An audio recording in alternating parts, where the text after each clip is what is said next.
भोपाल की पूर्व सांसद प्रज्ञा ठाकुर, उन्होंने फिर गैर हिंदुओं को लेकर एक बड़ा बयान दिया। उन्होंने कहा कि विधर्मियों के हाथ की बनी कोई चीज नहीं खानी है।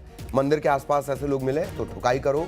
उन्होंने ये भी कहा कि अपने घर में किसी भी विधर्मी को ना आने दें, चाहे वो लाइट फिटिंग, नल फिटिंग या सफाई वाला क्यों ना हो। हिंदू लड़कियों से ये भी कहा कि किसी मुस्लिम की बहन मत बनो, वो बहन बनाकर छल करते हैं। इनके धर्म में भाई बहन का रिश्ता नहीं होता।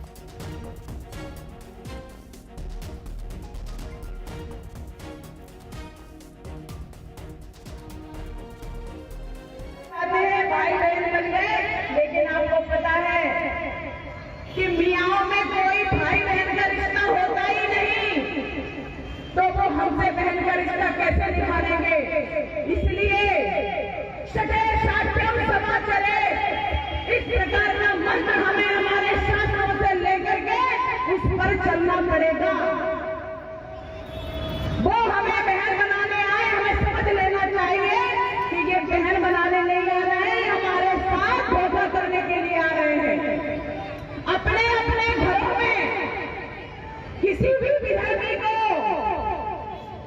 आने न दें, लाइट फिटिंग करने के लिए ना आने दें, नल फिट करने के लिए ना आने दें, गाड़ी चलाने के लिए ना आने दें, सफाई करने के लिए ना आने दें। ये जो मातृशक्ति बैठी है, ये संकल्प लेके अपने अपने घरों में कभी भी हम विधर्मियों को आने नहीं देंगे।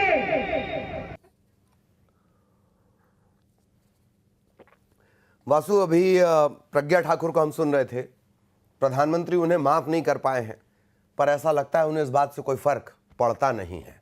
वासु,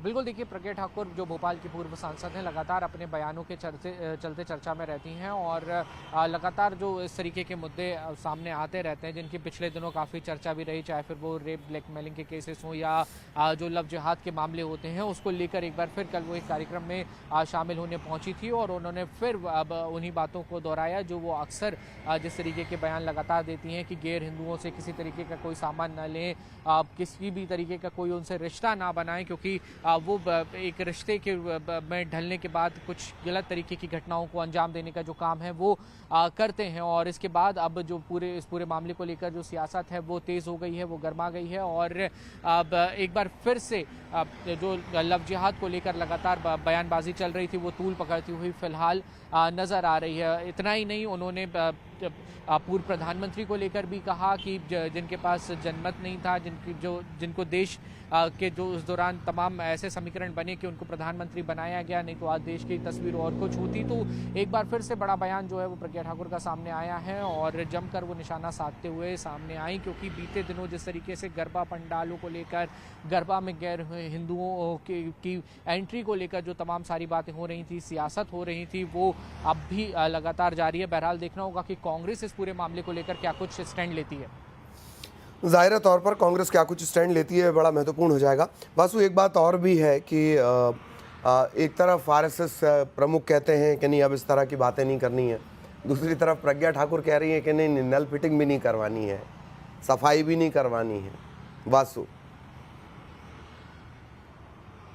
बिल्कुल, देखिए, दरअसल प्रज्ञा ठाकुर का ये कहना है कि इस तरीके से अब हिंदू लड़कियों को, बहनों को बहलाया जाता है, बरगलाया जाता है, क्योंकि वो किसी भी तरीके से आपके घर में घुसने की कोशिश करते हैं और फिर उसके बाद जो है वो लव जिहाद जैसे जो कई सारे मामले हैं वो सामने आते हैं। और उन्होंने इतना ही नहीं, उन्होंने ये भी कहा कि पहले तो बड़े पैमाने पर जागरूकता अभियान चलाया जाए, तमाम जगहों पर ये देखा जाए कि कहीं किसी मंदिर के बाहर कोई गैर हिंदू प्रसाद तो नहीं बेच रहा, फूल माला तो नहीं बेच रहा, उनको चिन्हित करने का काम किया जाए और जो हमारी बहन बेटियां हैं जो इस पूरे जाल में ट्रैप हो चुकी हैं, उनको वहां से वापस लेकर आया जाए, उसको लेकर भी एक अभियान चलाने की जरूरत है। उन्होंने तमाम सारी बात कही। हालांकि आपकी बात ठीक है, आरएसएस प्रमुख ने ये बात कही है कि इस तरीके की बयानबाजी ना हो, लेकिन उसके बावजूद ये जो सियासी बयानबाजी का क्रम है वो लगातार तेज होता हुआ भोपाल में, मध्य प्रदेश में दिखाई दे रहा है।